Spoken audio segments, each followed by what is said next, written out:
So students, हम लोगों ने जो लास्ट पार्ट यानी जो पार्ट थर्ड था, हम लोगों ने उसमें कवर किया था इंडस्ट्रियल डेवलपमेंट। ठीक, अब इंडस्ट्रियल डेवलपमेंट में बेसिकली इंडस्ट्रियल पॉलिसी रिजोल्यूशन आया था।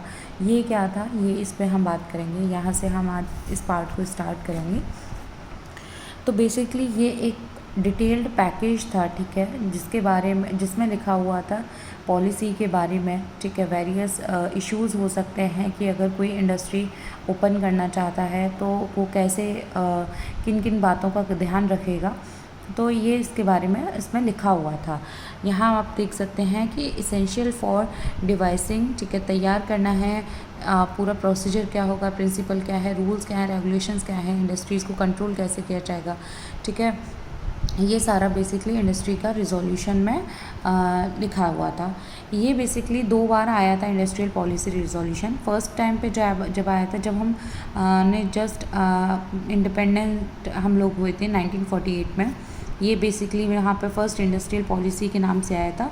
और हमने सिर्फ यहाँ पे बहुत ही एक जनरल ओवरव्यू के बारे में बात की थी कि हम कौन सा इकोनॉमिक मेथड जो है वो अपनाएंगे। तो वो था मिक्स्ड इकोनॉमी इंट्रोड्यूस्ड हमने की थी कि पब्लिक और प्राइवेट जो है वो दोनों ही मिलकर रिस्पॉन्सिबिलिटीज़ को शेयर करेंगे।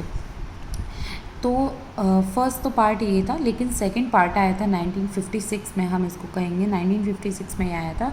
हमने इसको सेकंड इंडस्ट्रियल पॉलिसी बोला था। ये फर्स्ट इंडस्ट्रियल पॉलिसी था, ये सेकंड इंडस्ट्रियल पॉलिसी हमने इसको बोला था। पब्लिक सेक्टर को बेसिकली हमें इसमें और ज़्यादा एक्सपेंड करना है, ठीक है, और डोमिनेंट रोल उनको दिया गया था कि वही मेन लीड करेंगी जो भी इंडस्ट्रियल सेक्टर है उसको। और बेसिकली इसमें एक चीज़ और थी, डिटेल्ड क्लासिफिकेशन था शेड्यूल A, B, C का। ये क्या था, अभी हम जस्ट इसके बाद पढ़ेंगे। तो कुछ जो बेसिकली इसमें ये था डिटेल क्लासिफिकेशन में कि जो ए वाली जो इंडस्ट्रीज़ होंगी वो कौन रेगुलेट करेगा, किसके अंडर वर्क करेंगी। ठीक है, कौन कौन सी इंडस्ट्रीज़ होंगी जो शेड्यूल A के अंदर आएंगी, कौन कौन सी इंडस्ट्रीज़ होंगी जो शेड्यूल B के अंदर आएंगी, कौन कौन सी इंडस्ट्रीज़ हैं वो जो शेड्यूल C के अंदर आएंगी। ठीक है, ये क्लासिफिकेशन था। और रीजनल डेवलपमेंट को हमें बैलेंस करना है, प्रमोट करना है, ये इसमें कहा गया था। अब है क्लासिफिकेशन ऑफ इंडस्ट्रीज़ क्या है, तो शेड्यूल A, B, C। तो ओनरशिप है किसके पास होगी, शेड्यूल A में जो इंडस्ट्रीज़ होंगी उसकी ओनरशिप किसके पास होगी। और एग्जांपल्स, तो गवर्नमेंट जो है कम्प्लीटली ओन कर सकती है। ठीक है, ये जो शेड्यूल A वाली जो इंडस्ट्रीज़ होंगी इनको पूरा का पूरा कंट्रोल करेगी कौन, गवर्नमेंट करेगी। तो इसमें 17 इंडस्ट्रीज़ थी, जैसे कि रेलवेज़ हैं, एटॉमिक एनर्जी, डिफेंस, ये जो सेंसिटिव वाली जो हैं, ठीक, वो एग्जाम्पल के तौर पे वो इंडस्ट्रीज़ जो हैं वो ओनरशिप रहेगी गवर्नमेंट के पास शेड्यूल A में। शेड्यूल B में था कि जो स्टेट है वो प्राइवेट सेक्टर के साथ काम करेगा, मिलके काम करेंगे। तो 12 इंडस्ट्रीज़ थी which was related to fertilizers, machines, tools, aluminium, other mining industries थी। नाउ लास्ट में था शेड्यूल C। तो जो भी इन दोनों को छोड़ के जितने भी एग्जाम्पल्स और रह गए हैं, जितनी भी इंडस्ट्रीज़ थी, वो प्राइवेट एंटरप्राइज को बोल दिया गया था कि इन इंडस्ट्रीज़ को आप देखेंगे। अब एक पॉलिसी आई थी इंडस्ट्रियल लाइसेंसिंग, जिसे हम लाइसेंस राज भी बोलते हैं। ये क्या था, ठीक है, इसने हमारी बेसिकली इकोनॉमी को बहुत ज़्यादा मैं कहूँगी इनवर्ड बना दिया था। हम लोग बहुत ज़्यादा इनवर्ड हो गए थे, सिर्फ बस अपने ही अपने बारे में सोच रहे थे। ठीक है, हमें बाहर से कोई लेना देना नहीं था, तो इस वजह से हमें प्रॉब्लम भी फेस करनी पड़ी थी। तो लेकिन ये था क्या, हम लाइसेंस राज में बताया गया था कि गवर्नमेंट से आपको परमिशन लेनी पड़ेगी। कब कब, जब आप कोई भी नई इंडस्ट्री को आप स्टार्ट करेंगे, प्रोडक्शन को आप बढ़ाएंगे। मान लो 100 यूनिट अगर आप बनाते हैं अभी, और अगर आपको 200 बनानी है तो, और अपने प्रोडक्ट्स में डाइवर्सिटी लेकर आनी है। मान लो आप अभी बॉटल्स बनाते हैं, अब आपको बैग भी बनाने हैं, फिर लंच भी बनाने हैं, ठीक है, जो लंच बॉक्स होते हैं। तो आपको प्रोडक्ट्स में अगर डाइवर्सिटी भी लेकर आनी है तो भी आपको गवर्नमेंट की परमिशन की ज़रूरत पड़ेगी।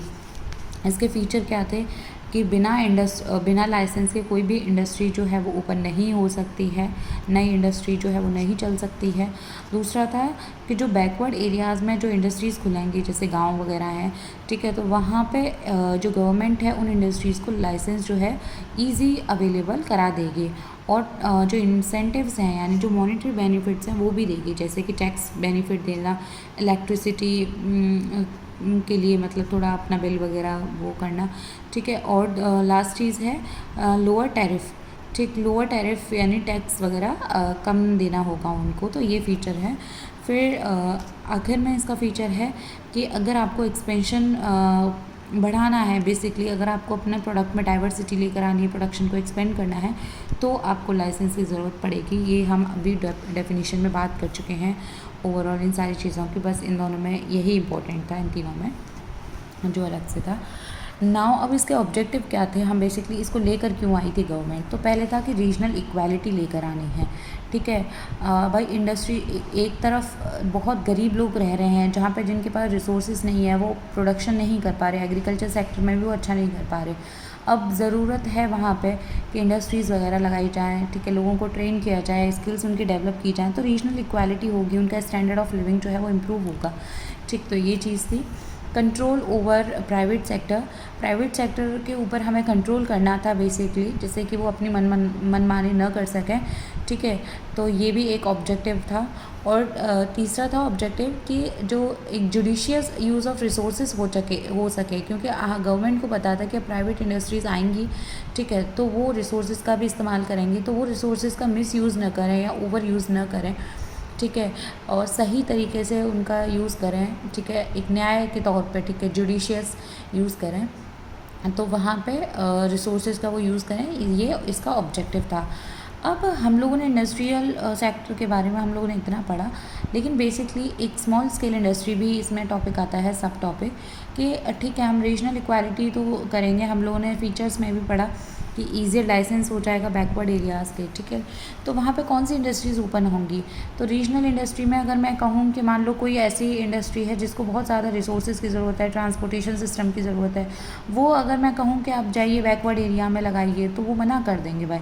तो कौन सी इंडस्ट्रीज़ होंगी जो गाँव में जाके अपने बिज़नेस को सेटअप करेंगी। ठीक है, तो स्मॉल स्केल इंडस्ट्री एक टाइटल मैं कहूँगी टॉपिक आया था, ठीक है, हमारी इकोनॉमी में बेसिकली।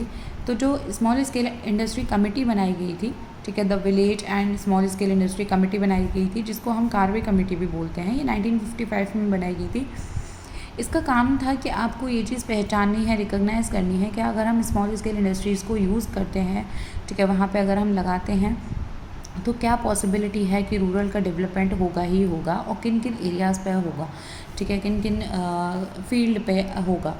तो इंडस्ट्रीज़ ये हमें इस कार्वे कमेटी को पता करना था।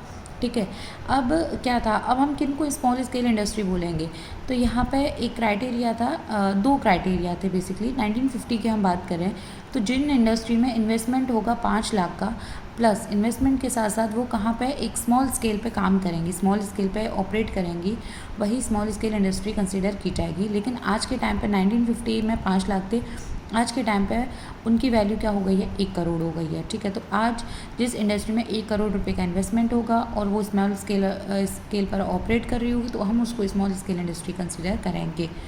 ठीक है, इसका इम्पोर्टेंस क्या है, इम्पोर्टेंस क्या है इसकी, एक तो एम्प्लॉयमेंट जनरेट होगा, ठीक है, लेबर इंटेंसिव होगा। बेसिकली हम लोगों ने पढ़ा था ना, स्टार्टिंग में ही पढ़ा था कि सेंट्रल प्रॉब्लम्स में हाउ टू प्रोड्यूस, तो लेबर इंटेंसिव यानी लेबर ज़्यादा यूज़ होगी एज़ कम्पेयर टू कैपिटल, ज़्यादा जॉब्स क्रिएट होंगी। Agriculture, after agriculture SSI, agriculture के बाद स्मॉल स्केल इंडस्ट्री ही है जो सबसे ज़्यादा एम्प्लॉयमेंट जनरेट करती। तो आप सोच सकते हैं कि ये कितना अच्छा एक स्टेप रहा था गवर्नमेंट का। नाउ लो कैपिटल रिक्वायरमेंट है, 5 लाख था 1950 में, आज 1 करोड़ है। ठीक है, तो लो कैपिटल की ज़रूरत होगी, लेस इन्वेस्टमेंट यहाँ पर ज़रूरत होगी स्मॉल स्केल इंडस्ट्री में, ये इसका इंपॉर्टेंस है। और रूरल का डेवलपमेंट होगा, जो जैसा कि कार्वे कमेटी ने सजेस्ट किया था कि रूरल का डेवलपमेंट होगा ही होगा, तो वो चीज़ भी यहाँ पे कंसिडर हो रही थी। So these were the importances for the importance of the small scale industry. Industrialization को हम एनकरेज भी कर सकते हैं अदर लोगों को कि आप आइए रूरल एरिया में, आप यहाँ पे कोई इंडस्ट्री सेटअप कीजिए। ठीक है, अब आप लोग वैसे भी आप लोगों ने देखा होगा गांव वगैरह में भी अब इंडस्ट्रीज़ वगैरह लगती हैं, आगे लोग स्टैंडर्ड ऑफ लिविंग उनका इम्प्रूव होता है। ठीक है, लेकिन कई हद तक दिक्कतें भी होती हैं, ऐसी बात नहीं है, जैसे कि पानी ख़राब हो जाएगा, हवा ख़राब हो जाएगी उनकी वजह से। नाउ गवर्नमेंट क्या सपोर्ट कर रही थी, गवर्नमेंट सपोर्ट कर रही थी स्मॉल स्केल इंडस्ट्रीज़ को। अब जैसे ये होता है ना कि स्मॉल स्केल इंडस्ट्रीज़ नहीं है, ठीक है, अब उनको मार्केट में जगह बनानी है और वहाँ पे ऑलरेडी फर्म्स एग्जिस्ट कर रही हैं, तो कैसे वो अपनी जगह बना पाएंगे। तो इसीलिए गवर्नमेंट उनको सपोर्ट कर रही थी। तो 2-3 बेसिक इसमें चीज़ें थी। एक तो उनके प्रोडक्ट को रिज़र्व करती थी। मान लो 100 यूनिट अगर कोई सामान की बेची जा रही है, तो वो बाहर की इंडस्ट्रीज़ हैं वो मान लो हो सकता है 80 करेंगी, स्मॉल स्केल इंडस्ट्री की जो 20 प्रोडक्ट होंगे वो वहाँ पे रिज़र्व कर दी जाएंगे, ठीक है, number of product. Excise duty कम होगी उनके लिए, स्मॉल स्केल इंडस्ट्री के लिए। एक्साइज ड्यूटी का क्या मतलब होता है, ये बेसिकली इनडायरेक्ट टैक्स होता है जो गवर्नमेंट लगाती है कोई किसी भी मैन्युफैक्चर पे। हमने कोई मान लो कोई इंडस्ट्रियलिस्ट है, उसने हमारे रिसोर्सेज का यूज़ करके प्रोड्यूस भी किया है, ठीक है, सेल भी किया है, मैन्युफैक्चर भी किया है, तो उसके सामान पे इनडायरेक्ट टैक्स लगाया जाता है उस चीज़ के लिए, उसको हम बोलते हैं एक्साइज ड्यूटी। तो ये बेसिकली इनडायरेक्ट टैक्स होता है। जैसे हम मान लो हमारे पास कोई फ़ोन है, ठीक है, या हमारे पास हमने कोई बॉटल वगैरह ख़रीदी, तो हमें नहीं पता उस पर कितना इनडायरेक्ट टैक्स हम पे कर रहे हैं। हालांकि पे करते हैं, हाँ, सारे प्रोडक्ट्स पे टैक्स होता ही होता है, लेकिन हमें नहीं पता, उसी को हम इनविजिबल टैक्स को हम बोलते हैं इनडायरेक्ट टैक्स, ठीक है। फिर है बैंक लोन चीप रेट पे प्रोवाइड कराना, कि अगर कोई स्मॉल स्केल इंडस्ट्री है, वो फाइनेंस पे अपना शुरू करना चाहता है कोई व्यक्ति, तो बैंक लोन जो है वो आप उसको अवेलेबल कराया जाएगा at the lower rate of interest. So ये था स्मॉल स्केल इंडस्ट्री। नाउ अब हम आगे कंसिडर करेंगे फॉरेन ट्रेड क्या था।